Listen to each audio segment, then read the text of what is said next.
pandemi ini ternyata disikapi, meskipun semua pada mengalami kesulitan, tetapi individu-individu itu punya kerentanan yang berbeda dalam menghadapi pandemi ini. Akhirnya mereka akan memilih lebih bagus saya mati. Mereka tidak tahu kalau sudah mati, bukan lagi dunia indah yang akan mereka peroleh, tetapi justru lebih berat dari keadaan yang sekarang ini. Ya, kalau kita bicara data, kondisi saat ini boleh dikatakan angkanya sudah sampai bulan ini 53 kasus yang melakukan tindakan bunuh diri, artinya yang berhasil bunuh diri. Dan itu merata di semua kabupaten di Bali. Halo Tribuners, jumpa lagi dengan saya Sunarko di acara Santapan Jiwa dan Jasmani, Sanjiwani. Kita masih berbincang tentang kesehatan. Kali ini, sebagaimana sebelumnya, kita berbicara mengenai kesehatan jiwa.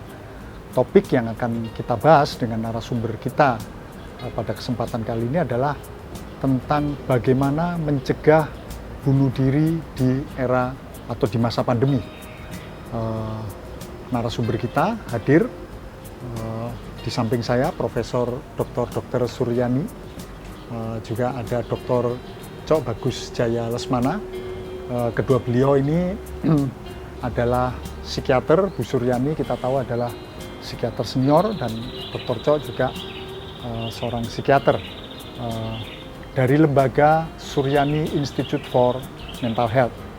Nah, mengapa kita kali ini mengangkat topik mengenai mencegah bunuh diri di masa pandemi? Jadi saya kira Tribuners memaklumi ya bahwa selama pandemi ini ada banyak batasan-batasan dan keterbatasan-keterbatasan. Misalnya interaksi tidak bisa seleluasa sebelumnya.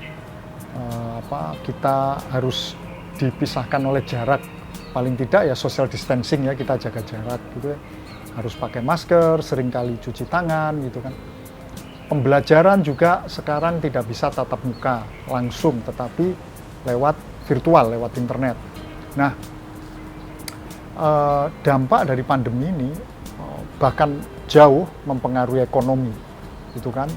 Ada yang di PHK, ada yang bisnisnya kemudian jadi bangkrut, dan masih banyak hal lain yang terpengaruh. Nanti kita bisa gali ke narasumber kita.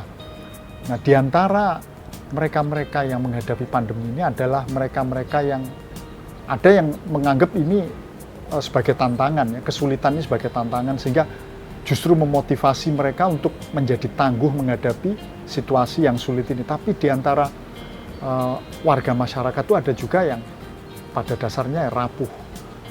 Dia sudah menghadapi kesulitan, kemudian dengan ada pandemi ini makin sulit lagi kondisi yang dia harus atasi. Nah, kita akan tanya ke narasumber kita. Ini kita pertama ke Dr. Cok. Jumpa lagi Dr. Cok di kesempatan kali. Sunarko bisa berbincang kembali. Nah, ya. Jadi seperti yang saya sebutkan tadi Dr. Cok ya, pandemi ini ternyata disikapi, meskipun semua pada mengalami kesulitan, tetapi individu-individu itu punya kerentanan yang berbeda dalam menghadapi pandemi ini. Sejauh mana sih kalau kita ini bicara tentang potensi bunuh diri dan kaitannya dengan pandemi ini, sejauh mana pasien-pasien yang pernah ditangani Dr. Cok ini yang diantara mereka itu ada yang mengalami masalah terkait usaha atau percobaan bunuh diri? Ya, kalau kita bicara data, kondisi saat ini boleh dikatakan angkanya sudah sampai bulan ini 53 kasus yang melakukan tindakan bunuh diri, artinya yang berhasil bunuh diri. Berhasil bunuh diri. Dan itu merata di semua kabupaten di Bali. Nah, ini menandakan bahwa bunuh diri ini tidak memandang apakah dia di kabupaten yang kaya, di kabupaten yang miskin, di perkotaan atau di pedesaan. Betul, atau tingkat pendidikan yang tinggi ataupun tingkat pendidikan yang rendah. Ternyata ini mengenai bisa semua orang. Dan dengan semua lapisan sosial ya, betul, dokter. Pak. Dan dengan kondisi pandemi sekarang ini tentu tekanannya menjadi lebih berat, sehingga membuat mereka-mereka yang memang memiliki kerentanan untuk melakukan tindakan bunuh diri, utamanya yang sudah memang ada bakal atau ciri mengalami psikopatologi dalam dirinya, itu mudah untuk memilih pilihan mengakhiri hidup ini. Nah, seperti belakangan kita lihat mungkin karena pekerjaan yang tidak lagi mereka miliki, kemudian dalam menyelesaikan tugas skripsi kah, pendidikannya, atau bahkan hal yang terkesan mungkin sedikit romantisme, putus pacar. Itu pun hal yang sederhana terkesan, tetapi buat orang tersebut mungkin dengan adanya tekanan kondisi pandemi ini menjadi hal yang luar biasa. Artinya putus pacar itu bisa karena harus jaga jarak, komunikasi jadi terbatas sehingga berjauhan terus jadi putus gitu ya dokter ya selama pandemi. Sehingga hal-hal sederhana terkadang memang menjadi pemicu untuk orang melakukan tindakan bunuh diri. Meskipun kita ketahui bahwa bunuh diri itu adalah suatu hal yang kompleks, bukan sesederhana ketika kita membaca laporan di koran atau media. Dan bunuh diri ini merupakan suatu keadaan yang emergensi buat kami di psikiatri, gawat darurat, artinya perlu penanganan segera yang kalau kita abaikan, kita anggap sebagai suatu hal yang main-main, akan berakhir pada hal yang buruk bagi orang tersebut. Ya. Karena ada waktu di mana mereka apakah akan mengambil tindakan itu sebagai akhirnya atau mengurungkan niat mereka. Karena bunuh diri ini diawali dari pikiran. Ketika pikiran untuk mengakhiri hidup itu ada, maka mereka akan mencoba melakukan dengan tindakannya. Dan dengan melakukan tindakan ini akan berhasil atau tidak. Pilihannya hanya itu saja. Ya ini saya kira saya tertarik dengan data itu dokter. 53 ya sampai sekarang ini. Anggap saja pandemi itu mulai pertengahan Maret atau katakanlah mulai apa ya pemberlakuan gawat darurat ya, mulai darurat 7 bulan. Ya nasional. Kurang lebih berarti 7 bulanan ya sampai sekarang. Kalau 53 berarti boleh dikata setiap bulan itu hampir 8 ya. 8 itu saya kira sesuatu itu dokter ya, 8 kasus ya. Apalagi untuk Bali yang dikatakan pulau sorga ini. Itu harusnya kan orang tidak berpikir untuk mengakhiri hidupnya.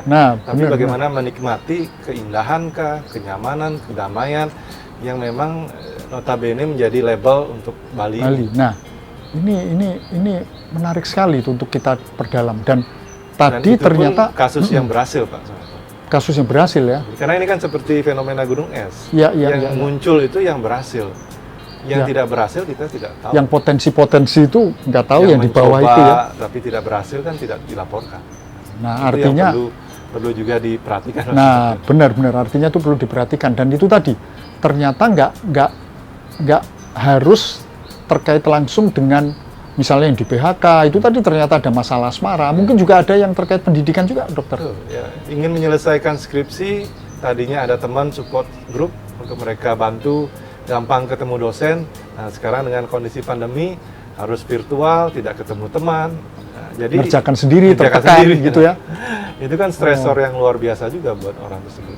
Ya baik, jadi wah ternyata luas sekali nih apa kondisi pandemi ini membawa dampak ya. Saya sekarang ganti ke Bu Prof. Suryani.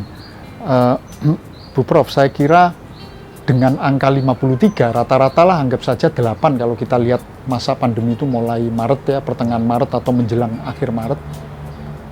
Itu kalau 8, katakanlah disebar ke seluruh wilayah Bali kan, hampir seluruh wilayah Bali mesti ada 1 tiap bulan kan, selama pandemi ini. Belum lagi kata Dr. Cok tadi, ini kan fenomena gunung es.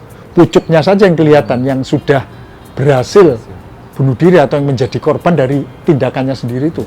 Di bawahnya tentu lebih besar lagi. Nah, karena itu kita perlu peduli, Bu Prof.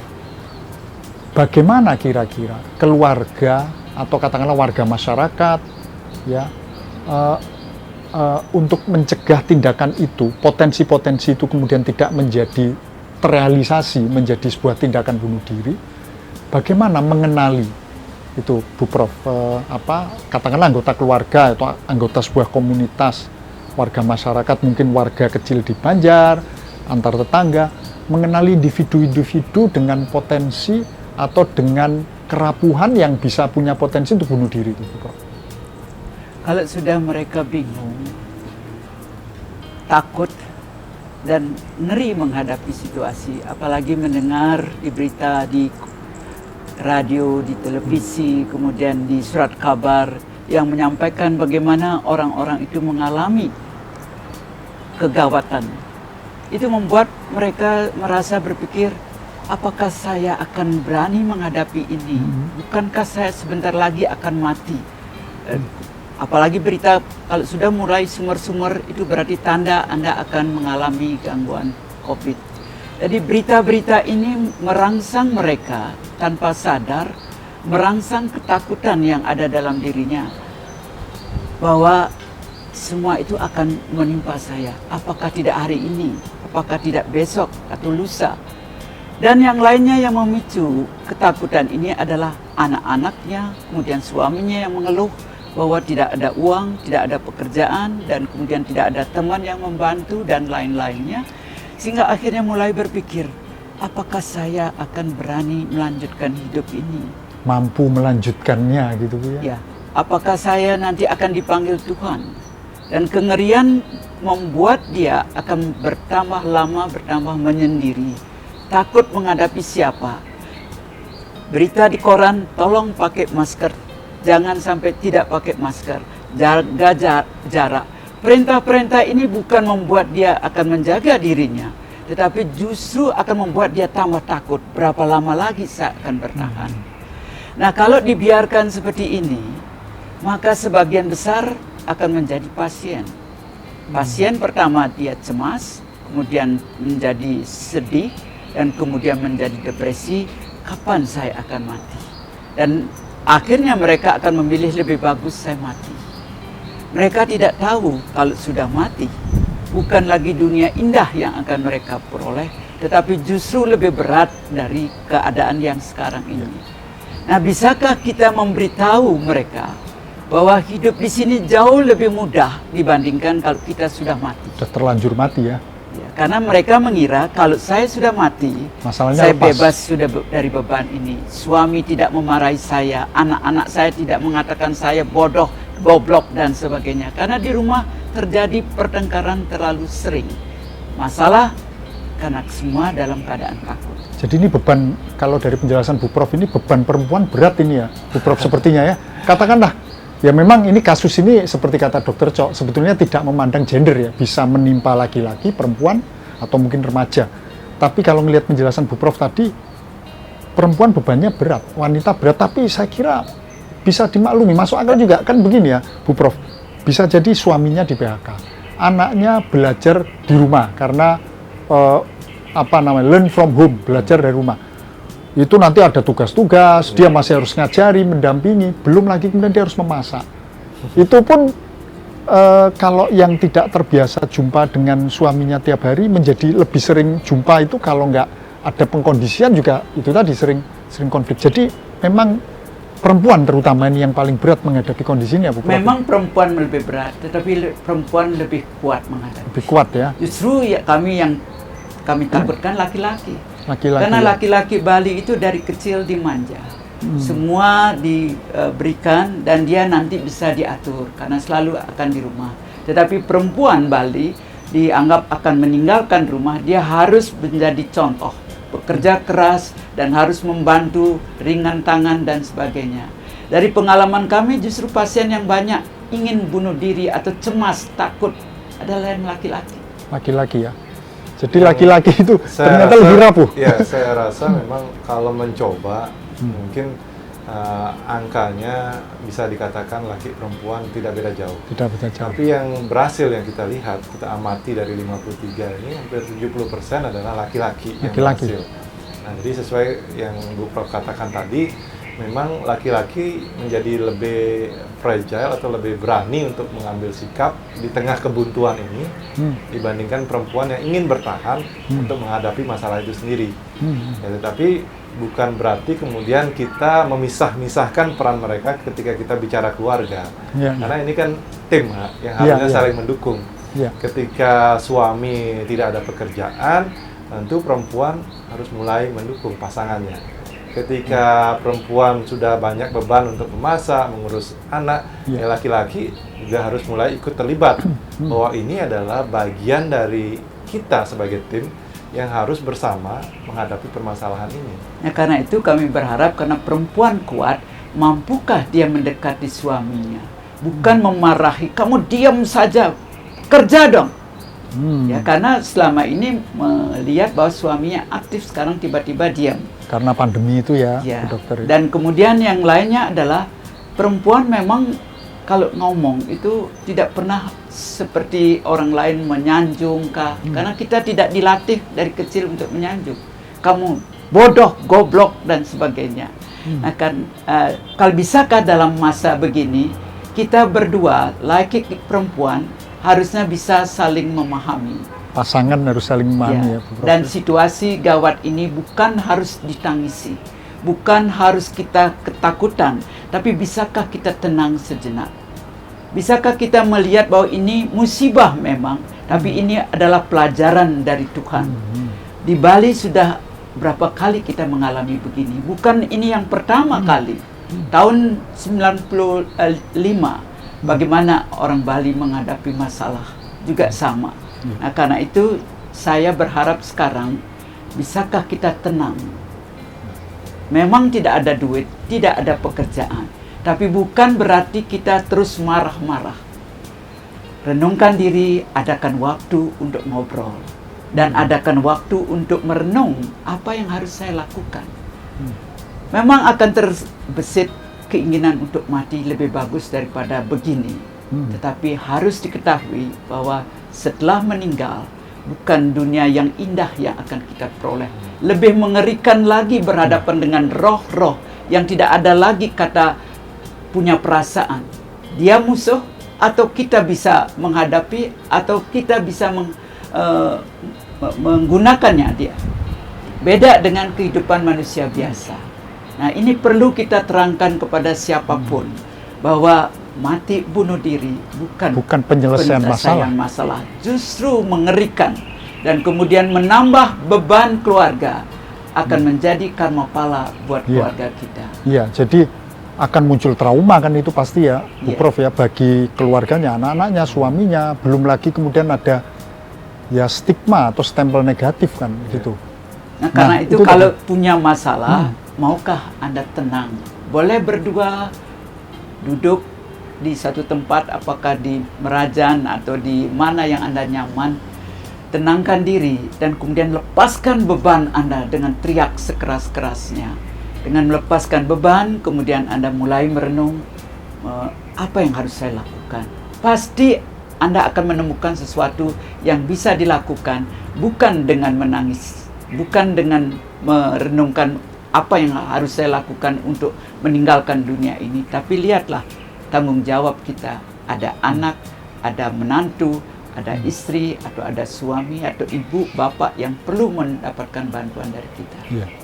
Jadi itu tadi ya, Bu Prof, yang pertama harus kita kenali kalau sudah mulai bingung, mulai muncul rasa takut yang berlebihan, terus menyendiri. Nah, itu harus mulai waspada, hati-hati ya anggota ada keluarga. Ada perubahan perilaku lah. Nah, ada perubahan perilaku ya. Mungkin gembira, menarik diri, murung, sedih dan sebagainya. Nah, jadi itu harus diwaspadai. Nah, tadi jadi kuncinya adalah jangan justru kondisi ini makin memicu dan mengobarkan konflik, tapi justru harus malah menjadikan pasangan, terutama kalau dalam sebuah rumah tangga, dalam keluarga ya, Prof, itu harus saling pengertian, komunikasinya harus empatik, saling pengertian satu sama lain. Nah karena sekarang dalam keadaan darurat ini, bisakah pemerintah membuat suatu aktivitas layanan untuk mereka yang mempunyai masalah? Sebab kalau ke psikiater mereka tentu harus bayar. Kalau ke rumah sakit takut dengan virus. Ya.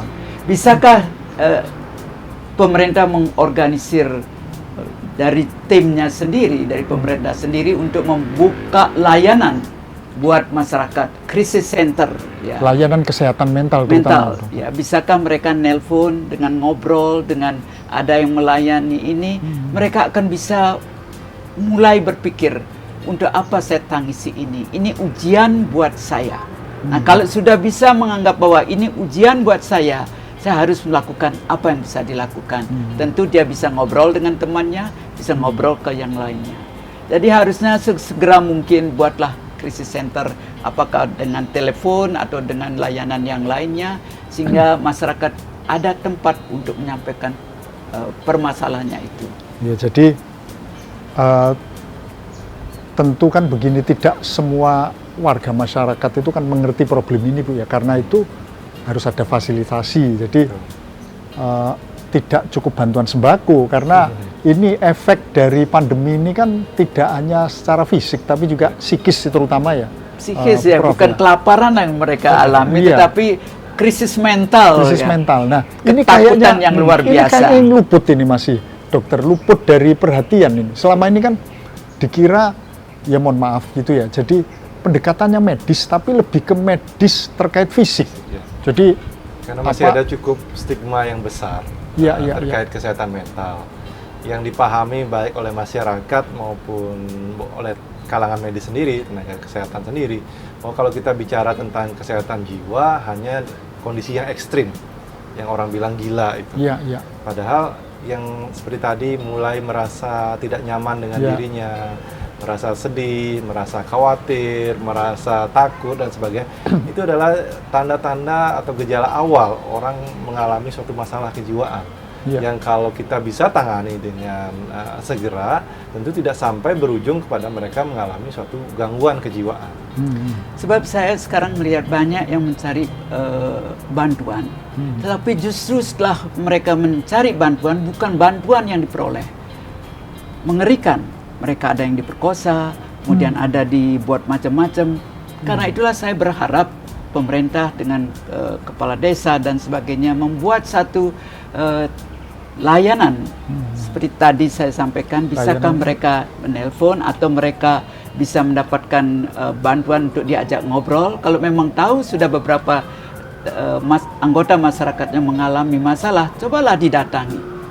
Dengan membentuk tim seperti ini, saya kira kita bisa menyelamatkan nyawa teman-teman kita yang mengalami krisis mental itu. Ya, ini karena pendekatan medis fisik ini memang kadang-kadang kalau tidak pas, itu diterimanya justru sebagai teror ini kan, dokter ya. Dan juga banyak menganggap kalau masalah kejiwaan harus ditangani sepenuhnya oleh ahlinya. Kadang kan permasalahan bunuh diri ini sebelum berujung kepada mereka untuk melakukan atau mencoba tindakan itu hanya hal sederhana, tidak ada yang mendengar permasalahan mereka, tidak ada yang mau peduli dengan kondisinya.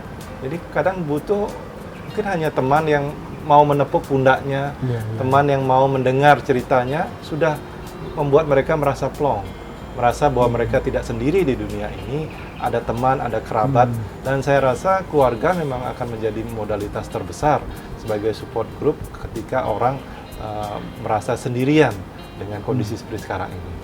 Jadi pendekatan semua pihak harus dilibatkan. Semua pihak ya. Bunuh diri ini bukan hanya permasalahan dokter jiwa saja.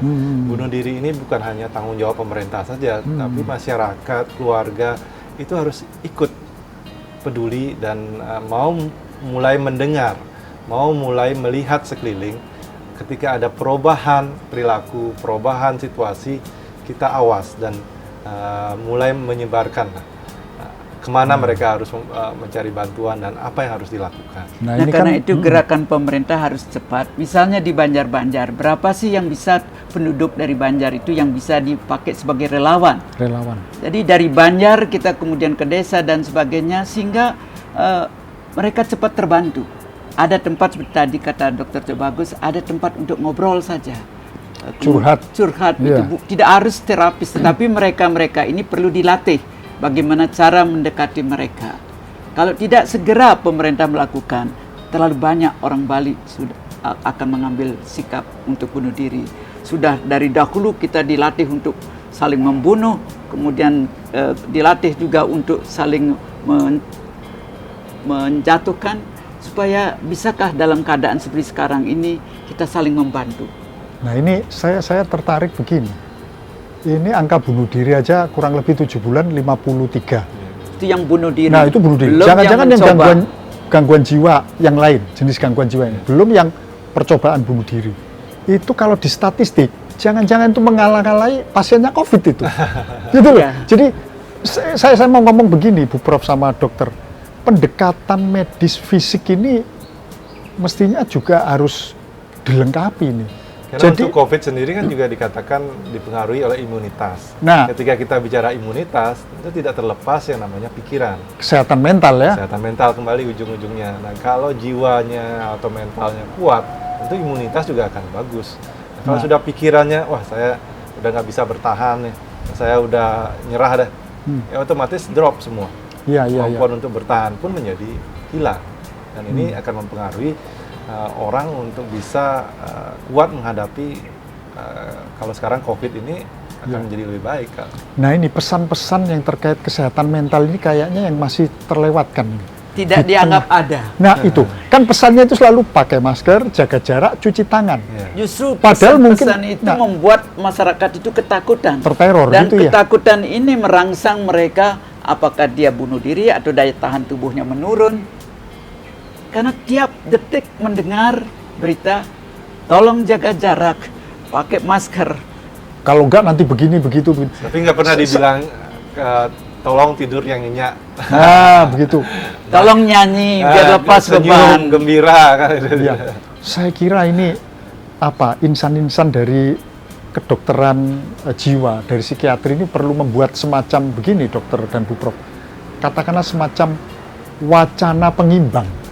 Atau semacam kampanye pengimbang. Jadi tetap tentu ya, kampanye untuk jaga kebersihan, ya pakai masker, jaga jarak, terus cuci tangan, itu tetap perlu dari sisi yang satu, dari sisi kesehatan mental. Pesan-pesan yang ada itu kayaknya masih sepi itu. Ya, karena semua berpikir di rumah sakit. Ya, pola konsep kedokteran itu di rumah sakit. Tetapi mereka tidak bisa merasakan apa yang terjadi di lapangan. Iya, dokter. Nah, kalau bisa dikerahkan masyarakat biasa menjadi relawan, bimbing mereka sedikit. Bagaimana caranya ngobrol, mendengarkan. Apa sih repotnya cuma begini? Tetapi buat pasien yang ketakutan, dia didengarkan dengan manggut-manggut lantas. Bagaimana kemudian sudah plong.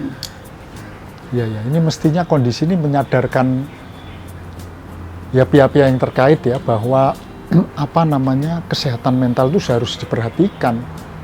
Karena mungkin kalau statistik itu diungkap angka gangguan kejiwaan, angka bunuh diri selama pandemi ini jangan-jangan itu jauh lebih dahsyat itu jangan-jangan. Ya, mereka yang gagal untuk melakukan bunuh diri bukan berarti sudah selesai bisa kembali ke kehidupan normal. Belum tentu. Karena kalau pikirannya masih ada keinginan untuk bunuh diri, mereka akan punya kecenderungan lebih tinggi untuk mencoba dan mengulang kembali. Dan kalau sudah beberapa kali mengulang, angka keberhasilannya juga akan menjadi lebih tinggi untuk bisa game over dalam hidup. Game over ya. Kalau sudah game over kan nggak bisa ngapa-ngapain, Pak. Kalau main game masih bisa diulang. Tetapi dalam hidup ini yang namanya game over ya sudah selesai. Kita tidak bisa lagi melanjutkan kehidupan. Ya, nah, karena itu kami berharap Bapak Ibu yang ada keluarganya mengeluh takut, sudah mulai ketakutan apa saya akan mati, apakah saya akan kena COVID, tolonglah ajak ngobrol. Kemudian setelah ngobrol lepaskan beban seperti tadi. Dan kemudian biar dia bisa tidur nyenyak, keramas. Dengan demikian dia mencoba untuk kalau orang sudah bisa tidur nyenyak malam hari, keinginan untuk yang aneh-aneh tadi bisa dikurangi karena kesadaran mulai ada. Itu cara yang gampang. Tapi kalau sudah mulai, bisakah dia mencari tenaga kesehatan atau dokter? Nah, dokter umum pun perlu diajarkan. Jadi ini semua tidak berpikir mental, cuma ke fisik saja. Nah, jadi ini perlu protokol kesehatan mental. Nah, kalau kata kuncinya itu kayaknya. Jadi bukan cuma protokol kesehatan fisik, tapi protokol kesehatan mental ini perlu ini. Sebenarnya kan sehat itu tidak akan ada tanpa adanya sehat jiwa dan sehat fisik. Jadi harus jadi satu. Nggak bisa kita pisahkan diri orang. Ya baik, Bu Prof Suryani sama Dr. Cok, saya kira perbincangan ini menarik. Mungkin pada lain episode kita bisa lanjutkan dengan lebih mendalam gitu ya tentang pandemi ini dan kesehatan jiwa. Saya coba sedikit garis bawahi tadi, jadi Kalau di antara warga masyarakat, anggota keluarganya itu sudah mulai menunjukkan perilaku yang berubah dari biasanya, mulai bingung, cemas berlebihan, menyendiri. Nah, ini perlu diwaspadai, ajak ngobrol, ajak bicara, jangan justru dimarahi. Karena memang kondisinya ini di luar memang sudah sulit, apalagi masing-masing orang punya kerapuhan mental yang berbeda-beda. Jadi tenang dulu katanya Bu Prof ya, sabar, menerima, terus ajak bicara. Saya kira itu. Terus di sisi lain pemerintah saya kira juga harus mulai peduli pada apa yang disebut sebagai protokol kesehatan mental dalam menghadapi pandemi ini, supaya persoalan-persoalan mental tidak hanya persoalan-persoalan fisik ya dari kondisi pandemi yang muncul itu juga bisa tertangani atau diatasi. Misalnya ya bisa saja itu lewat swadaya ya, di tingkat Banjar membentuk semacam relawan-relawan untuk memotivasi mental. Di tingkat pemerintah mungkin juga bisa menyediakan layanan hotline untuk konsultasi atau katakanlah sekedar curhat, seperti itu. Mudah-mudahan ini perbincangan Sanjiwani kita kali ini bisa memberi inspirasi pada pihak-pihak yang terkait, yang berkepentingan dalam penanganan wabah COVID ini secara holistik. Jadi nggak cuman dari sisi ekonomi, dari sisi kesehatan fisik, tapi juga dari sisi kesehatan jiwa. Demikian Tribuners, perbincangan Sanjiwani kita kali ini. Kita akan jumpa lagi di kesempatan Sanjiwani berikutnya. Jangan lupa untuk klik www.tribunbali.com dan medsos kami di Facebook Tribun Bali dan juga Instagram Tribun Bali serta YouTube Tribun Bali. Sampai jumpa di lain waktu. Terima kasih. Baca berita selengkapnya di www.tribunbali.com. Baca juga koran Tribun Bali dan jangan lupa follow, like, komen, dan share Facebook, Instagram, dan YouTube Tribun Bali.